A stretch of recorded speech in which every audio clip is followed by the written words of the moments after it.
Bueno, pues buenos días para todos. Bienvenidos a este espacio de transparencia. Hoy con un tema muy importante para Transparencia Venezuela y creemos que para toda América Latina. La discusión acerca de la relación entre derechos humanos y corrupción y el impacto de la corrupción como generadora, como responsable de violación de derechos humanos en gran parte de nuestra América.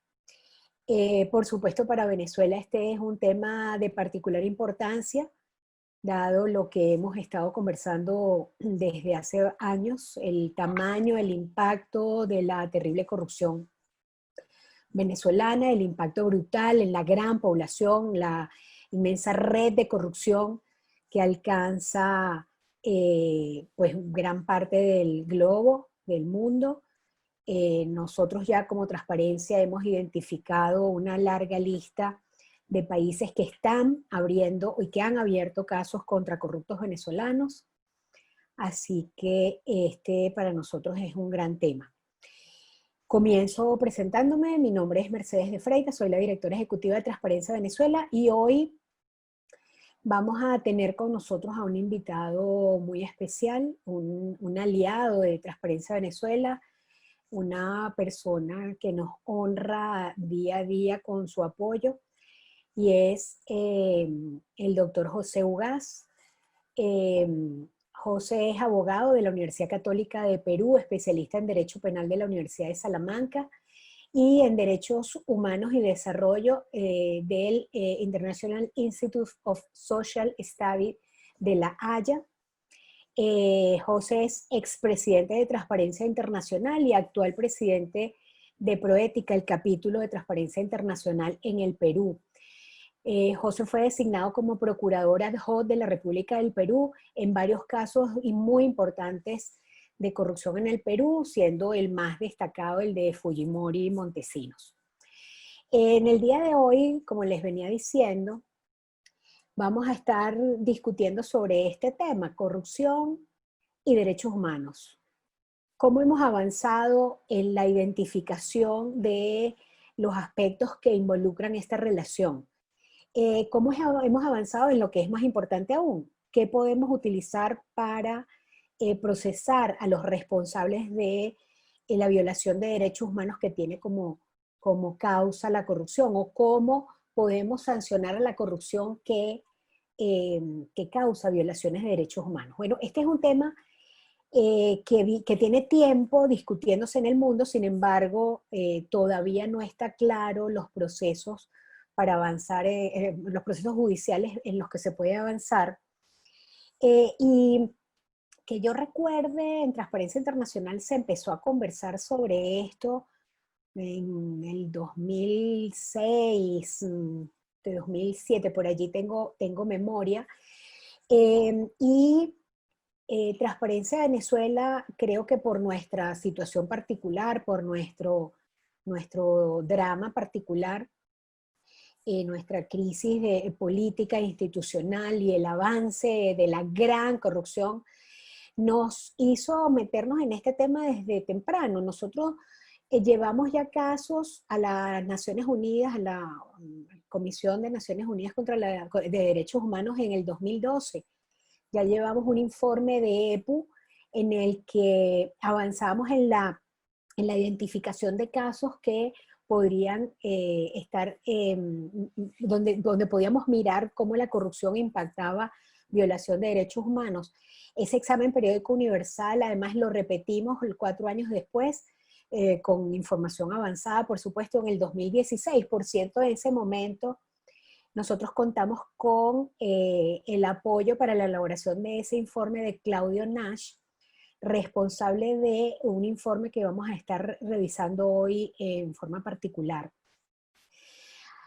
A partir del 2018, la Comisión Interamericana de Derechos Humanos, con la resolución, precisamente la resolución 118, comenzó a considerar el fenómeno de la corrupción caracterizado por el abuso y la desviación del poder encomendado que puede ser público o privado y que desplaza el interés público por beneficios privados, particulares, personales o de grupos de interés, generando un daño institucional a la democracia, al Estado de Derecho, pero también afectando los derechos humanos de los ciudadanos. Esa resolución 118 todavía era incompleta para que la Comisión Interamericana de Derechos Humanos recibiera realmente y procesara y analizara la corrupción como hito aparte, diferenciado del resto de sus actuaciones. Hasta ahora lo había estado revisando como parte de en las audiencias, como parte de los informes y en sus informes como uno de los elementos que podrían impactar. Es por eso que, promovido también desde la sociedad civil por muchas organizaciones, en el año 2019 la comisión aprobó la contratación de Claudio Nash, precisamente académico chileno que venía trabajando en el Diplomado de Derechos Humanos y Corrupción de la Universidad de Chile, para elaborar un informe que pudiera determinar estándares internacionales de impacto de la corrupción en la violación de derechos humanos. Ese informe está disponible en la página de Transparencia, pero por supuesto también en la página de la Comisión Interamericana de Derechos Humanos. Es uno de los motivos de esta reunión de hoy. La intención es ir profundizando en qué se ha avanzado en términos concretos y formales en esta discusión. ¿Cuáles son los elementos que se pueden utilizar y que se van a seguir discutiendo para llevar casos concretos en donde se muestre y donde se puedan procesar a los corruptos por violación de derechos humanos? Este es entonces el marco introductorio que yo les dejo para darle la palabra entonces al doctor José Ugaz, que nos va a estar acompañando con una presentación de 20 minutos más o menos. Gracias, Melchi. Buenos días. Para mí es un placer estar participando de este curso en un tema tan relevante que además ha ido cobrando mayor fuerza en los últimos años, que efectivamente, como se ha señalado, a partir del 2017 en adelante en la región se empieza a hablar del tema, pero ya ha habido algunas discusiones previas sobre la materia, de pronto no tan relevantes y focalizadas como las que tenemos ahora, pero sí creo que han servido como un precedente para poder discutir con mayor profundidad esta relación intensa entre derechos humanos y corrupción, y en particular la gran corrupción. Se ha debatido, y todavía por ahí hay un espacio abierto para el debate respecto de si vivir en un mundo sin corrupción es un derecho humano o no. Es decir, si el solo hecho de que no exista la corrupción, en particular la gran corrupción, es un derecho fundamental de las personas, ¿no? Curiosamente, un país como Guatemala tiene en su texto constitucional el derecho constitucional de los guatemaltecos a vivir sin corrupción, lo cual parece una ironía, sobre todo después de los gobiernos que han tenido, en particular el de Jimmy Morales y lo que hicieron con la CICIG, la Comisión contra la Impunidad en Guatemala. Y el otro debate que ha ido tomando cuerpo en los últimos años también es si cuando se crea la Corte Penal Internacional con el Estatuto de Roma, la corrupción debió ser incorporada, en particular la gran corrupción, como un crimen de lesa humanidad, lo cual en esencia tiene que ver, por supuesto, con los derechos humanos. Ninguna de las dos propuestas o ninguno de los dos debates prosperó mucho, en algunos casos el de la Corte Penal Internacional por razones técnicas y por supuesto porque hay una resistencia de los estados a incorporar a la corrupción como un elemento, un crimen de lesa humanidad. Imagínense ustedes, si los estados han sido resistentes a que se les pueda abrir investigaciones por genocidio, que es un delito gravísimo, ¿cómo van a ser proclives a que se les ponga una espada de Damocles por el tema de corrupción? Si casi todos los estados o los gobiernos, por lo menos en esta parte del mundo, de alguna manera tienen compromisos con la corrupción. Entonces es muy interesante que en los últimos tiempos se hayan avanzado algunos espacios. No sé si podemos ir poniendo la presentación para repasar algunos de esos elementos. De hecho, es interesante que el alto comisionado, en este caso la alta comisionada para los derechos humanos de Naciones Unidas, ya esté empezando a incorporar análisis en sus informes sobre el tema de la corrupción, y sabemos que el secretario general de Naciones Unidas, el señor Guterres, ha dispuesto la creación de un grupo de trabajo para ver cómo se establece esa relación. Y por otro lado, han habido ya en el marco de Naciones Unidas distintos momentos en el que se han creado equipos para debatir esta relación entre corrupción y derechos humanos. Sin mayores avances significativos, sabemos de buena fuente que cuando se ha propuesto un avance más frontal en esta materia, ha habido pues siempre el temor diplomático de decir, bueno, la corrupción es un tema que roza con la política, Naciones Unidas no se quiere meter en la política interna de los países, entonces es preferible no avanzar con mucha energía, pero esperamos que en los próximos tiempos eso cambie. Y en el ámbito regional, más bien, sí la Comisión Interamericana de Derechos Humanos, a propósito del informe sobre Guatemala y la CICIG, a raíz de una medida cautelar que se le planteó, ya elaboró una primera referencia sobre la relación entre corrupción y derechos humanos, luego avanzó en otro informe sobre pobreza y corrupción también en esta materia, y finalmente está el informe que ha mencionado Merchi de diciembre, del 6 de diciembre del año pasado, está fresquito todavía, que se titula Corrupción y Derechos Humanos. Entonces, algunas ideas en torno a eso es lo que yo quisiera compartir ahora. En primer lugar, cuando hablamos de corrupción y derechos humanos, no quiero entrar en el falso debate si lo que es relevante aquí es la gran corrupción o la corrupción cotidiana, la corrupción de pacotilla. Ambas son negativas, ambas tienen afectaciones a los derechos fundamentales de las personas, ambas tienen un impacto en la pobreza, en la inequidad, en el recorte de los derechos, acceso igualitario a la justicia. Pensemos en cualquier derecho humano. Sin embargo, la gran corrupción, y esto ya es un tema estratégico, no es conceptual ni sustantivo, pero sí es un tema estratégico, la gran corrupción es, sin duda alguna, la que mayor impacto tiene en los derechos fundamentales. Entonces, preguntémonos, ¿qué es la gran corrupción? En primer lugar, ¿es un nuevo fenómeno o siempre ha existido la gran corrupción? Transparencia Internacional, ya en el año 2006, como señalaba bien Merchi, ensayó una primera definición sobre corrupción que después hemos actualizado hace algunos años cuando Merchi y yo estábamos precisamente en la dirección de la organización.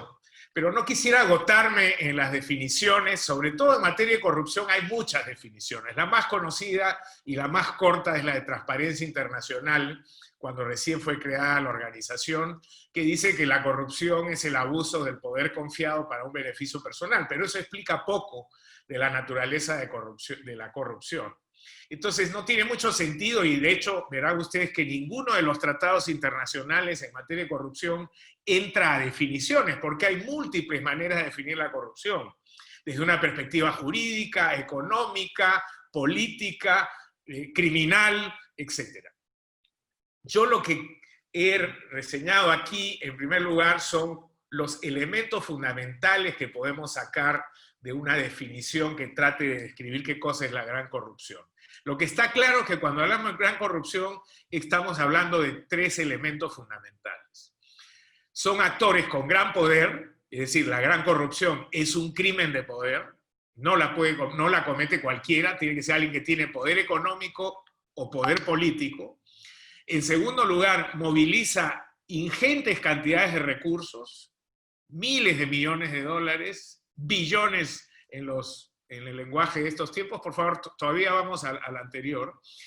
Y además tiene, y esa es lo que la diferencia de la corrupción tradicional, por decir de alguna manera, su tercera característica es que tiene un impacto en el goce y el ejercicio de los derechos fundamentales de las personas.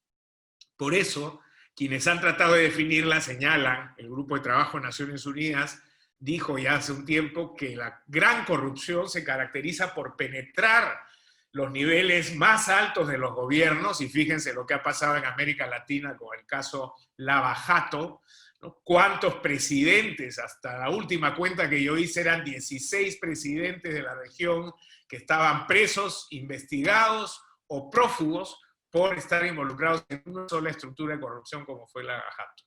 Y esa penetración de este tipo de corrupción en los niveles más altos del gobierno genera, por supuesto, grandes abusos de poder. Por eso, donde hay gran corrupción, normalmente tenemos gobiernos autoritarios, dictatoriales, abusivos y violadores de los derechos humanos. Y ustedes en Venezuela lo saben bastante mejor que yo. En el año 2016, Transparencia Internacional, después de un ejercicio que nos tomó un par de años de poder focalizarlo, llegó a la conclusión de que podíamos definir a la gran corrupción como el abuso de poder de alto nivel. Aquí está el elemento poder de los autores de este tipo de corrupción, que beneficia a esos pocos autores a costa de grandes sectores de la población. Es decir, el daño que genera la gran corrupción, y por eso es más relevante como prioridad estratégica, es un daño muy grande, es un daño muy extendido. No es lo mismo, aunque es igual de malo, igual de impactante en la vida de las personas, pero no es lo mismo un policía que esté en una esquina cobrando unas pocas monedas como un soborno a un presidente que se lleva, como en el caso peruano recientemente, 30 millones de dólares en una sola movida en el caso Odebrecht. ¿No es cierto? Y una característica típica de este tipo de corrupción es que normalmente permanece impune, es decir, no genera consecuencias penales ni legales para sus autores, porque son autores, volviendo al primer elemento, que tienen poder, pueden contratar abogados importantes, y muchos abogados tienen redes de influencia en la política, etcétera, etcétera, y por lo tanto pueden rehuir esa responsabilidad penal o legal. Interesantemente, en nuestra región, el caso Lava Jato precisamente ha significado, por lo menos en su inicio, un quiebre en esa tradición de impunidad, y hemos visto cómo poderosos empresarios, presidentes y políticos han desfilado por el banquillo de los acusados e incluso se han ido a la cárcel, y algunos se han ido a la otra vida, como el caso de Alan García en el Perú, que prefirió suicidarse antes que enfrentar la cárcel por una investigación vinculada al caso Lava Jato. Dicho sea de paso, yo estoy hablando desde el Perú, soy peruano, y en mi país tenemos los últimos 5 presidentes elegidos democráticamente o presos, o investigados, o con arresto domiciliario, o prófugos, más uno que se quitó la vida, como he mencionado el caso de Alan García. Tanto así que cuando vino el Papa en una visita hace un par de años, dijo: ¿qué pasa en el Perú que todos los presidentes terminan presos por corrupción? Y claro, no es un problema del Perú solamente, y alguien dijo, creo que con buen criterio, por lo menos en el Perú se van presos, ¿no? En otros países siguen gobernando con mucha impunidad y moviéndose con toda soltura. Bueno, estas son las características fundamentales de lo que yo considero que es un nuevo fenómeno.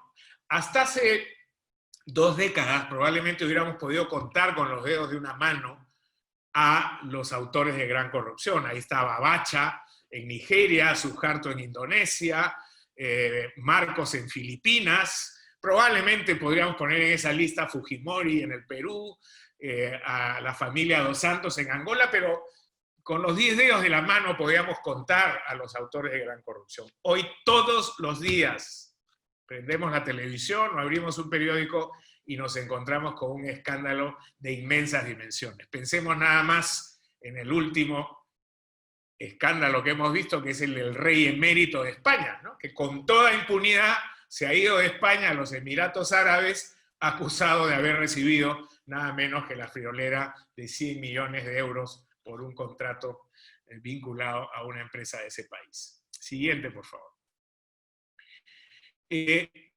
Yo quería terminar mi referencia a la gran corrupción con este desglose que me parece muy interesante. Estos son los elementos que caracterizan a la gran corrupción. Tiene un factor económico, representado por la gran cantidad de recursos que moviliza, pero tiene un aspecto político también que tiene que ver con esa penetración sobre el sistema de gobierno, ¿no? Y por eso vamos a ver luego que se trata normalmente de una corrupción sistémica, estructural, y por lo tanto tiene una expresión política muy clara desde el núcleo mismo del poder. En tercer lugar, decía, es una corrupción sistémica, no es espontánea, no es episódica, sino que es histórica.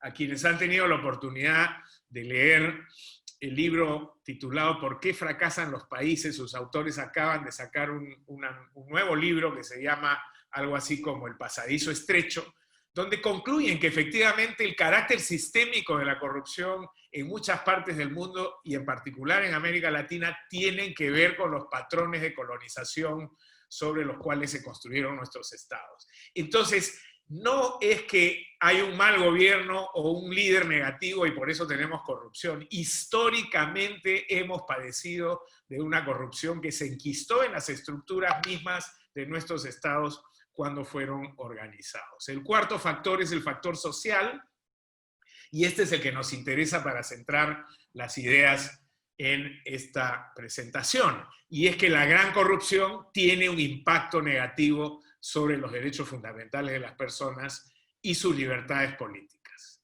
Y finalmente, el factor impunidad al que ya me referí, es decir, que rápidamente y fácilmente pueden eludir la acción de la justicia precisamente por el poder que detentan.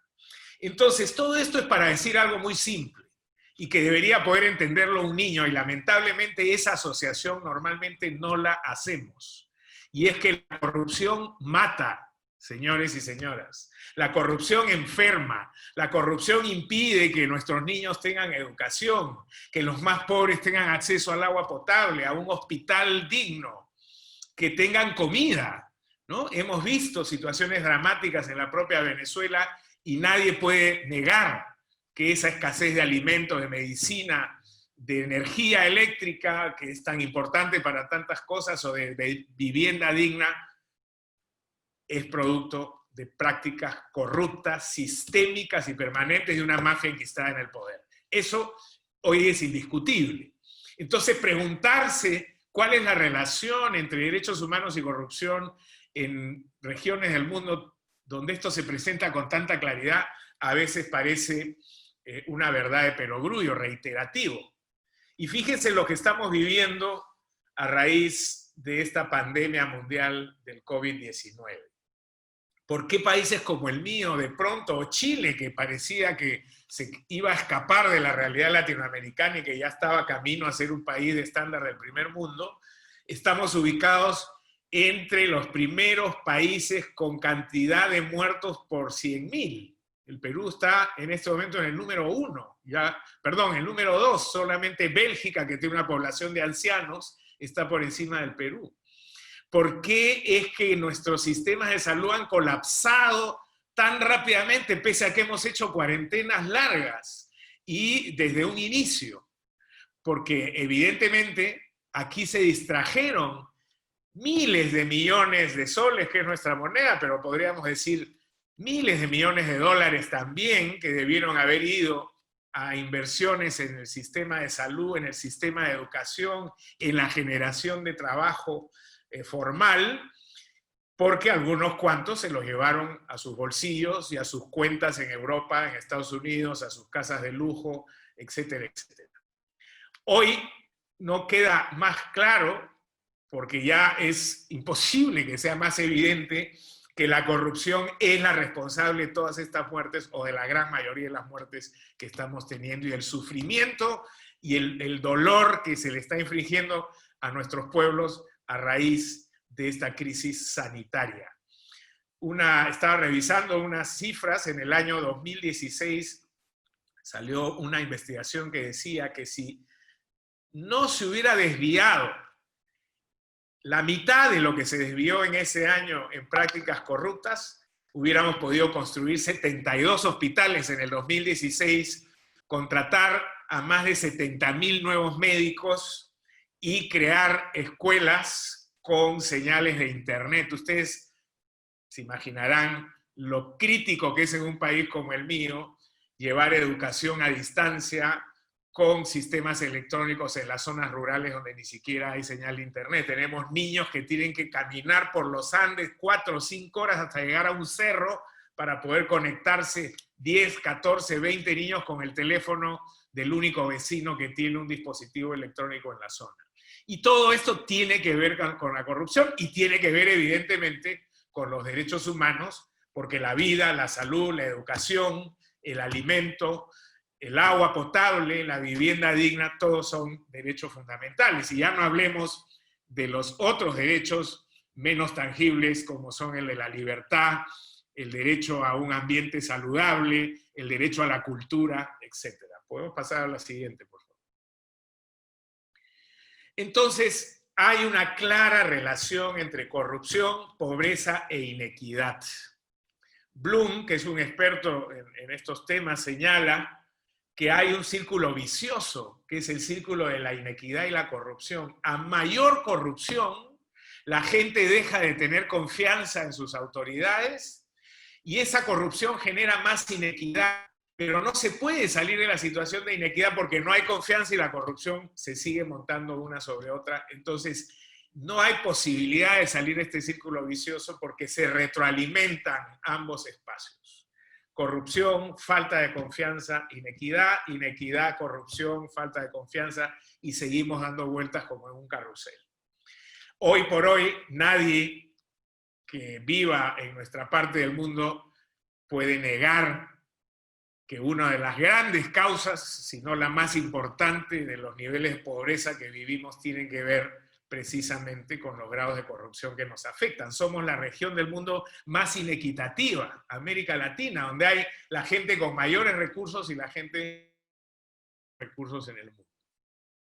Ann Peters, que es una académica que ha venido trabajando estos temas en los últimos tiempos, señala algo que es muy relevante. Los países que tienen altos niveles de corrupción tienen un desempeño pobrísimo en materia de derechos humanos. Son países donde la gente, por ejemplo, no tiene acceso a la justicia en términos de igualdad, donde los niveles de libertad de expresión o libertad física son menores, donde el hambre, la enfermedad no pueden ser paliados porque no hay medicina, no hay alimento, etc. Entonces, claramente, y no tenemos que remontarnos por mucho tiempo, y creo en una actitud un tanto cínica, cuando veíamos estas cosas, mirábamos el mapa y decíamos, eso pasa en África.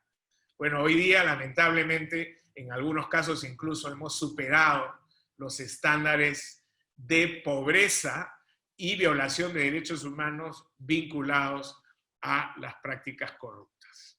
Y esto es relevante porque en la teoría jurídica, y esto es un reconocimiento universal, los estados tienen 3 responsabilidades respecto de los derechos humanos. En primer lugar, tienen que asegurar su respeto. Es responsabilidad del Estado, no de los ciudadanos, que sus derechos humanos sean respetados. Y para eso tiene que crear la infraestructura legal y la infraestructura del Estado de Derecho para que ese respeto a esos derechos fundamentales de las personas sean una realidad.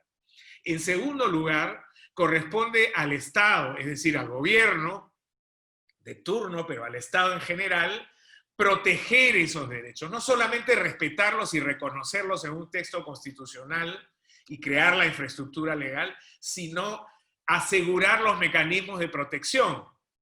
Y eso quiere decir que todo ciudadano tenga a dónde recurrir si es que esos derechos humanos son atropellados y haya a la espalda de un Estado y de un gobierno que le diga, no te preocupes, nosotros vamos a asegurar de que no seas agredido en esta materia. Y en tercer lugar, le corresponde al Estado fundamentalmente que los derechos humanos sean satisfechos. Es decir, tiene que asegurarse de que hayan escuelas bien abastecidas, sobre todo para las poblaciones más vulnerables, lo mismo en infraestructura de salud, lo mismo en seguridad alimentaria, en redes de agua potable, etc.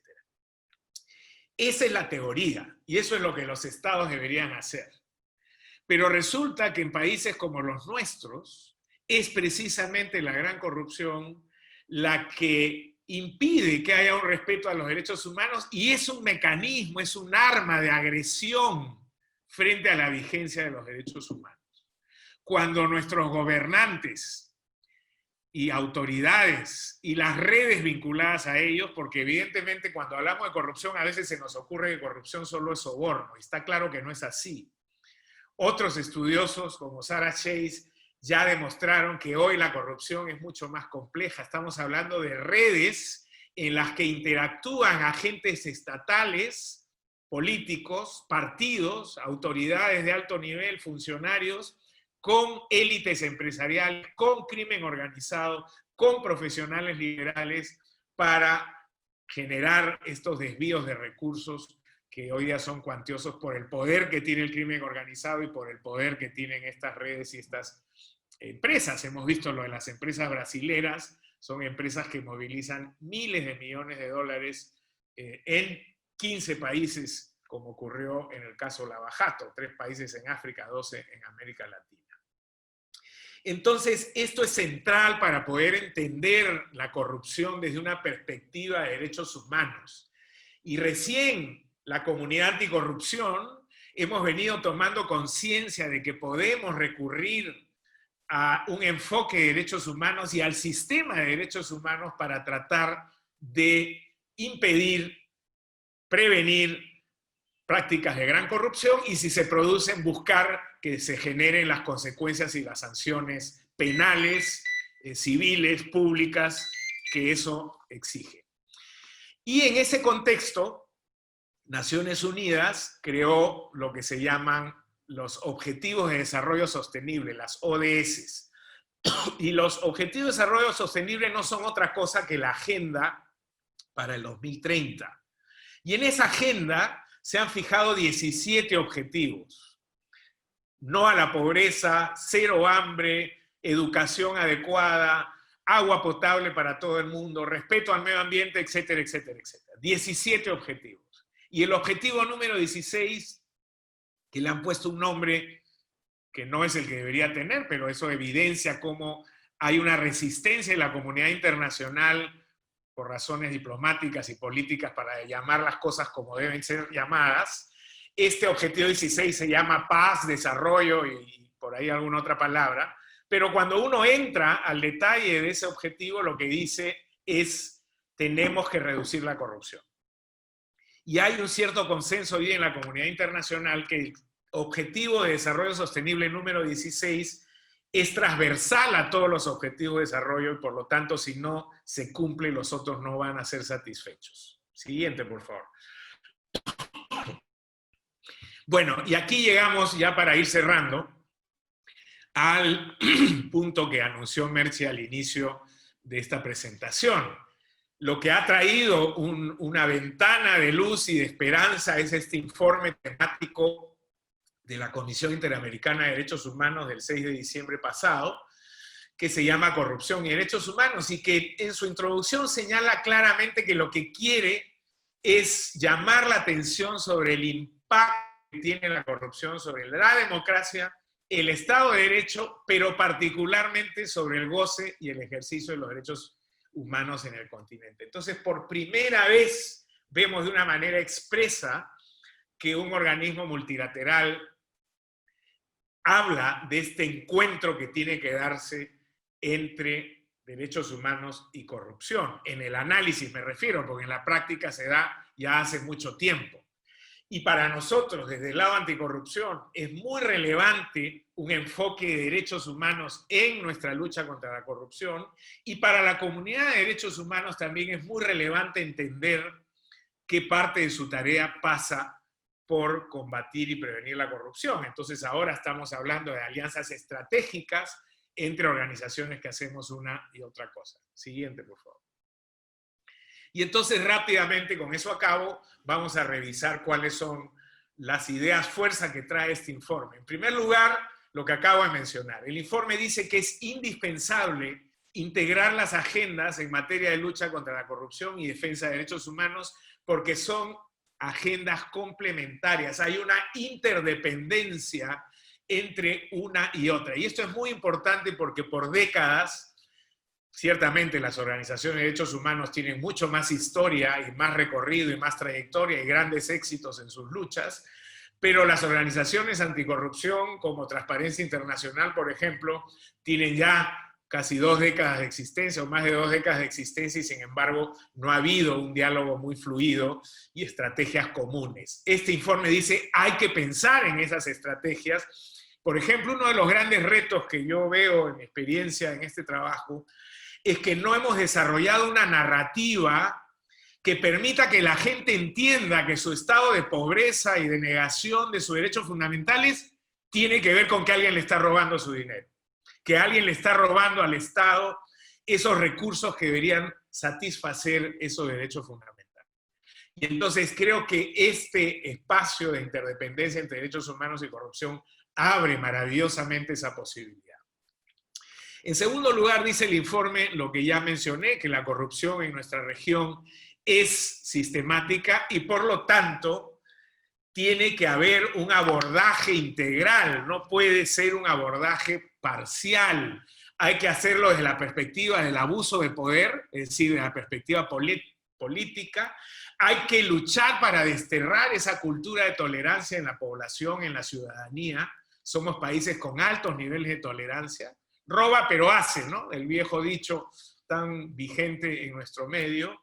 Y por supuesto hay que incorporar en este análisis a los agentes privados, tanto a la empresa, que muchas veces ha jugado de cómplice, otra se ha puesto de costado, son muy pocos los empresarios que realmente se la han jugado en esta lucha, y por supuesto el crimen organizado, que lamentablemente es tan fuerte en nuestros países, ¿no? Narcotráfico, minería ilegal, tala ilegal, contrabando, tráfico de personas y algunas otras prácticas criminales que son tan frecuentes en nuestro medio, contribuyen al carácter sistemático estructural de esta corrupción en América Latina y por lo tanto hay que enfrentarlo, un abordaje desde esa perspectiva completa también.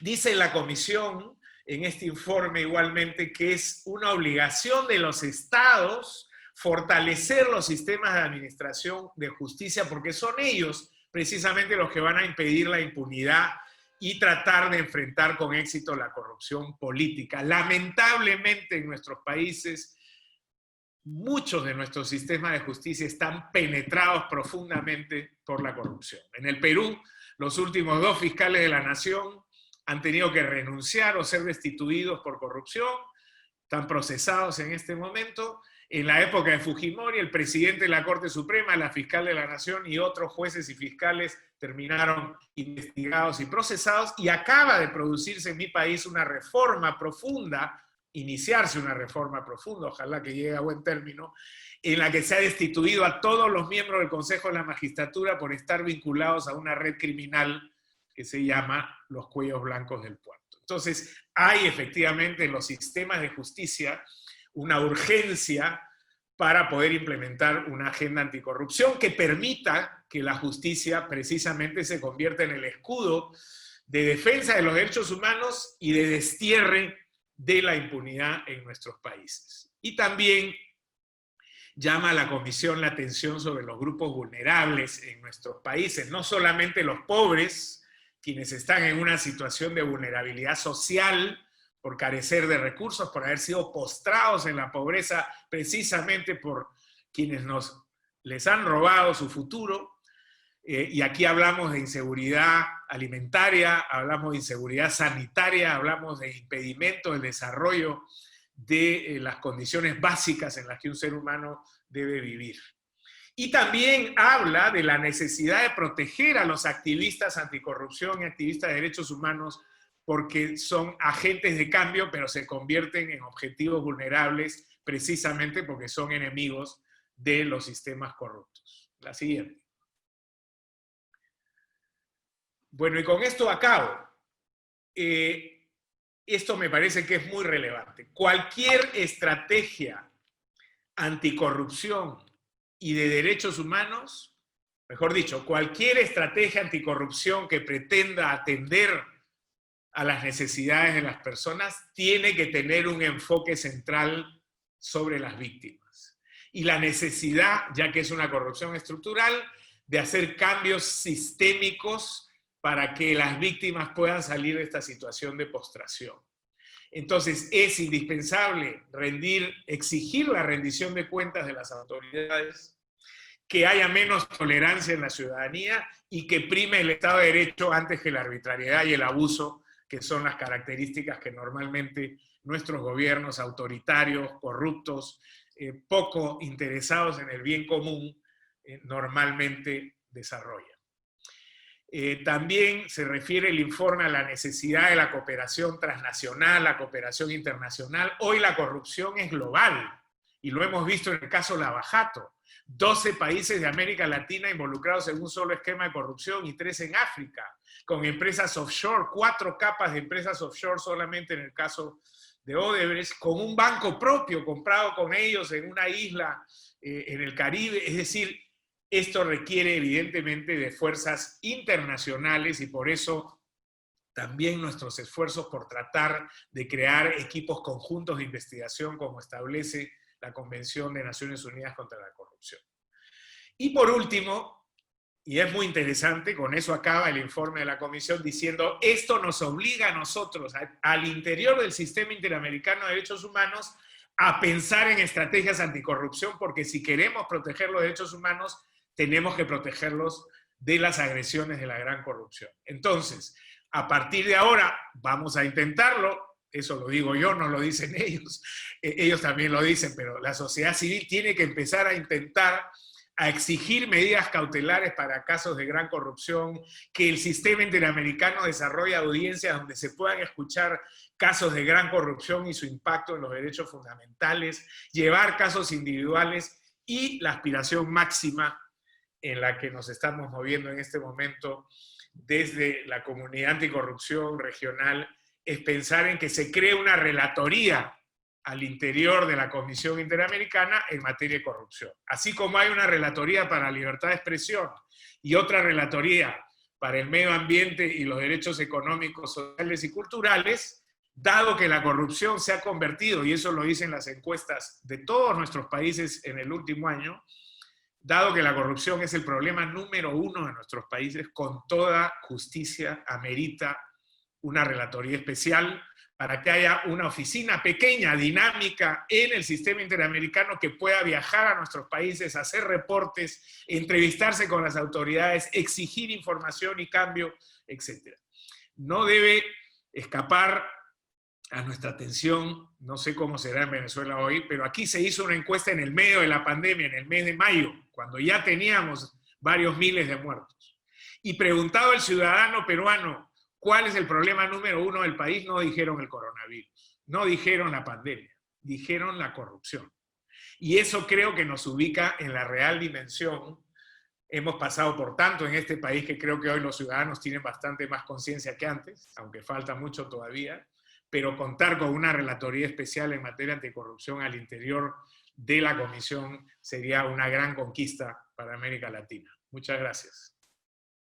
Creo que quedaron algunas cosas claras y por supuesto creo que surgen muchas dudas. Tenemos una lista de preguntas. Una primera que tenía yo y que no quiero dejar de mencionar es respecto precisamente a esa relatoría que tenemos tiempo solicitándola, tanto en Naciones Unidas, en el Sistema de Derechos Humanos de Naciones Unidas, como en la OEA, como para tener la oportunidad de llevar casos y procesarlos. Y de visibilizar el drama más allá de lo que dice simplemente una u otra organización, sino que sea la propia comisión la que indique el efecto terrible de la corrupción en la violación de derechos humanos. Y en ese sentido, ¿qué posibilidades? La primera pregunta sería, ¿qué posibilidades y qué crees que hay que hacer? ¿Qué haría falta para que la comisión se decida a crear esta relatoría? Hay un tema muy pedestre, que es el tema de los recursos. La Comisión Interamericana tiene problemas económicos, tiene problemas de presupuesto gravísimos. La creación de la última relatoría, que es la de DESCAT, como tú lo dijiste, está teniendo problemas precisamente por recursos. Y es que, bueno, precisamente los estados, que son los que financian, no les está interesando mucho financiar una unidad que está criticándolos y exigiéndoles permanentemente. Entonces, bueno, esa misma contradicción es una de las preguntas que te hacen. Roberto Duque dice, doctor Ugas, si la ONU no se quiere meter en la política de nuestra región, ¿no sería una falsedad pertenecer a un organismo que está politizado por gobiernos con políticas de derecha y de izquierda? Otra pregunta es de, va a ir en orden, Naomi Rosa Arriaga, nuestra querida amiga de, de, de la oficina de PLF, ¿no? DPLF. ¿Cómo pueden las víctimas de la gran corrupción insertarse en los procesos judiciales contra la gran corrupción en sus países, pero también los casos contra corporaciones de Estados Unidos, en UK, etcétera? Una pregunta de Sandra Flores, diputada de la Asamblea Nacional. ¿Cómo combatir la gran corrupción si quienes están involucrados tienen tanto poder y conexiones políticas para lograr la impunidad? ¿Cuáles son las estrategias más eficaces para al menos minimizar la ocurrencia de casos futuros de gran corrupción? Y ¿sigo con las preguntas o quieres que pare aquí y respondes? ¿Cuánto tiempo tenemos? Porque yo me he extendido en la presentación y... Bueno, yo creo que pudiéramos tener 10 minutos más. Vamos a ver qué me dice Jesús, 10, 15 minutos más, porque tenemos varias preguntas. Correcto. ¿Quieres que leo? Ok, gracias. ¿Te leo las otras preguntas? Dale a todas de una vez y vamos viendo cómo le... Perfecto. Merlina Carrero hace 2 preguntas. Excelente presentación. Me gustaría conocer su opinión en relación a los pilares fundamentales que debe tener una estructura regional o una institución para el monitoreo de la corrupción. Y la otra es, de la misma Merlina Carrero, para esa relatoría es necesaria una institución independiente o mixta que se conecte con el Estado. Reitero mi pregunta en cuanto a los elementos que debe contar la institución.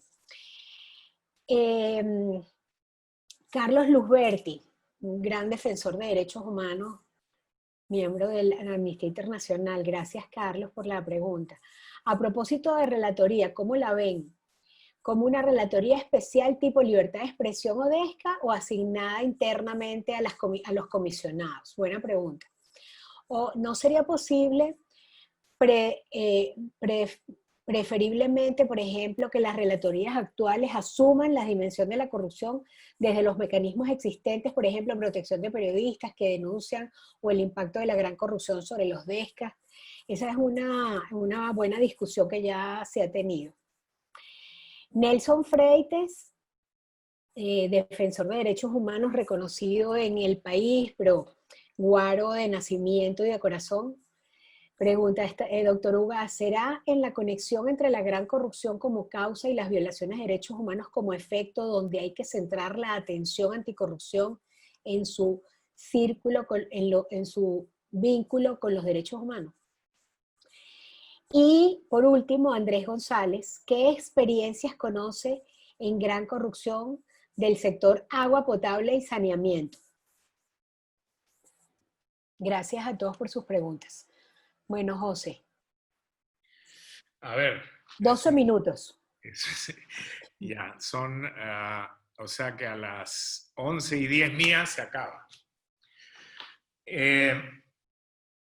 Bueno, sobre la relatoría efectivamente hay mucho que decir, ¿no? Porque es una propuesta que para el contexto actual de la OEA y de la Comisión puede ser un poco audaz.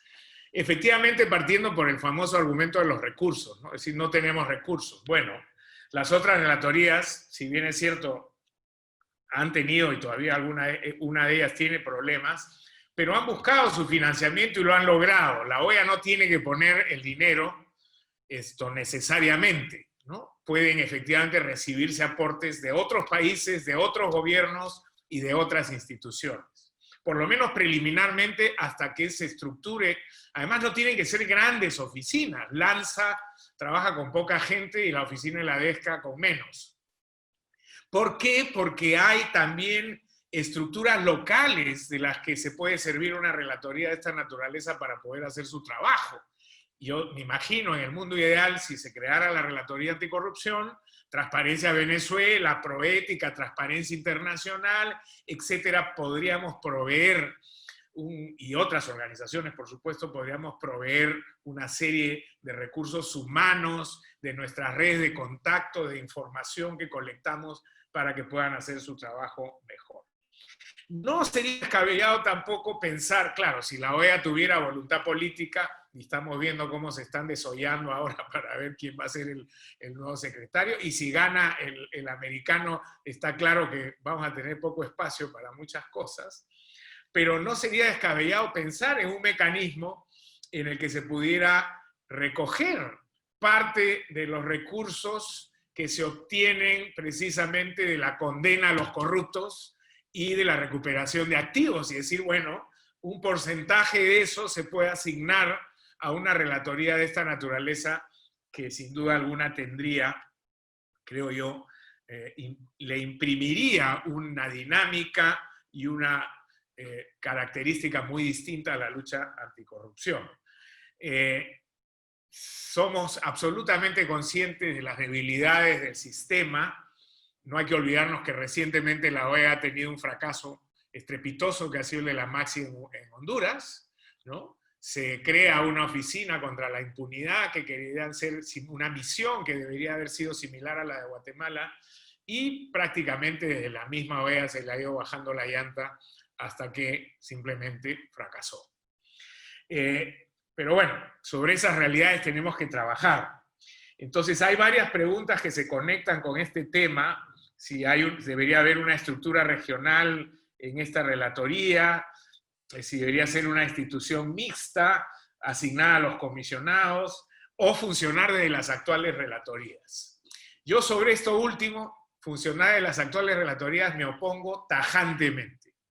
Yo a Erwin Lanza le tengo aprecio, me parece una súper persona, muy responsable, muy profesional, pero si se está ahogando en sus propias tareas, ¿cómo le vamos a dar a alguien que además no tiene una experticia en estas materias lidiar con los temas de gran corrupción? Y mucho menos a la relatoría de DESCA, que tiene también tareas inmensas que desarrollar.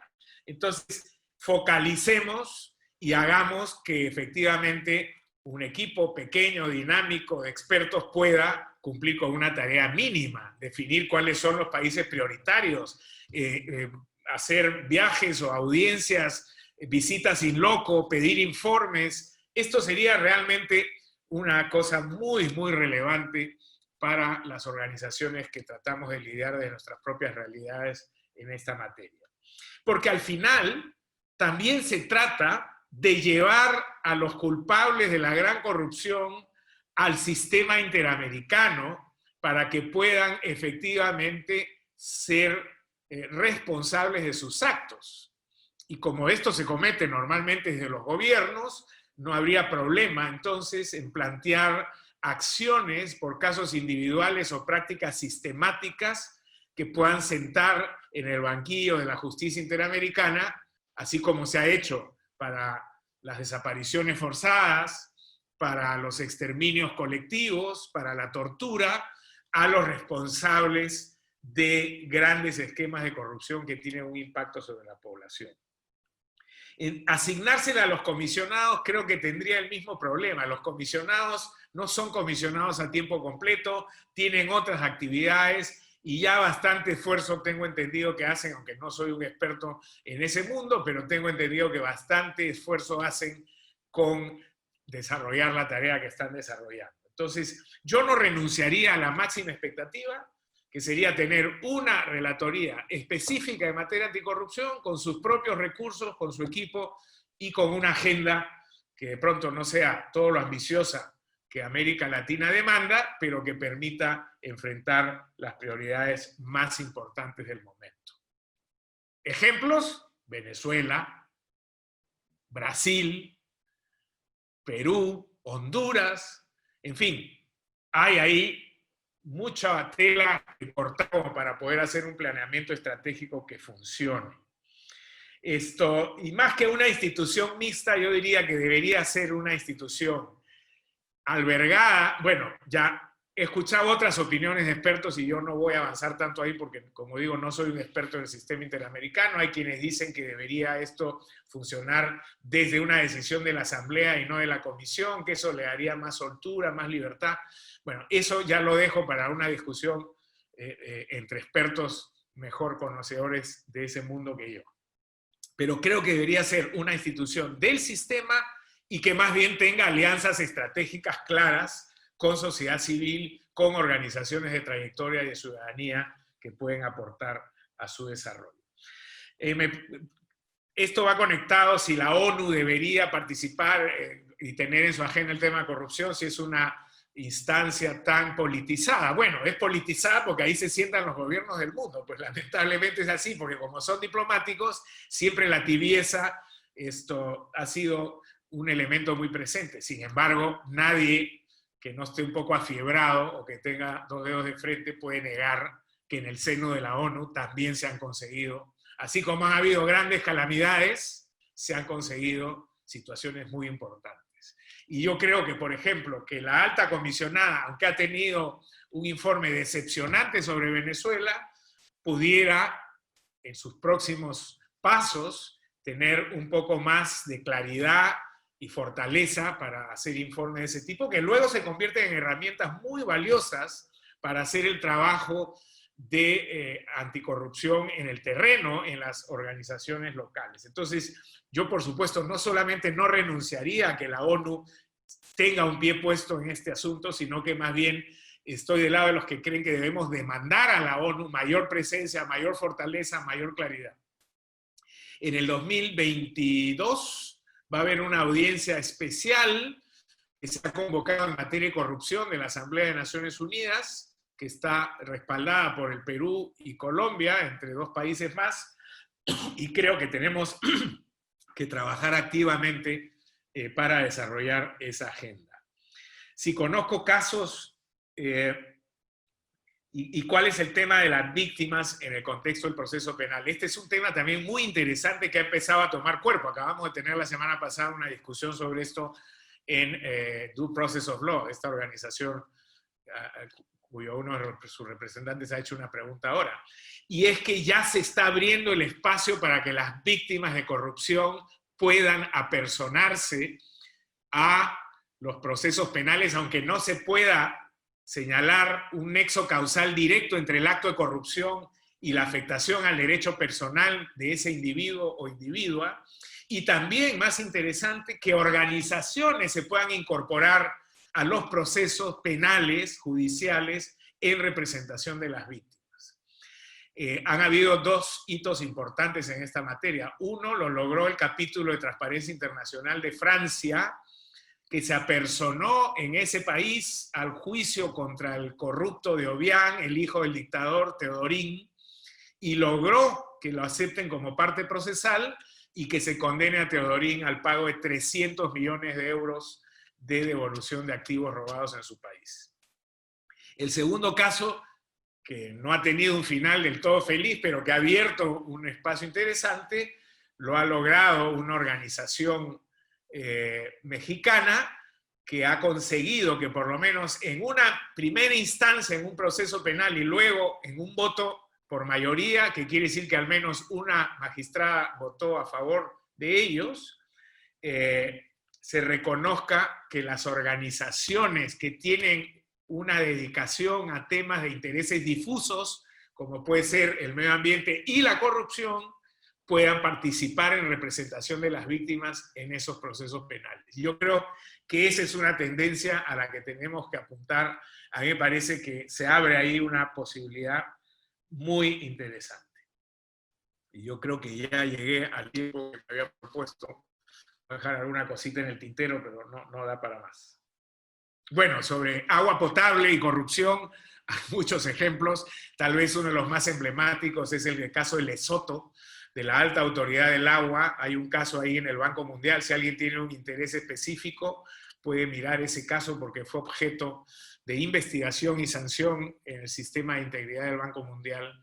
El Lesoto Highland Waters es un caso sobre corrupción en el desarrollo de infraestructura de agua potable en ese país.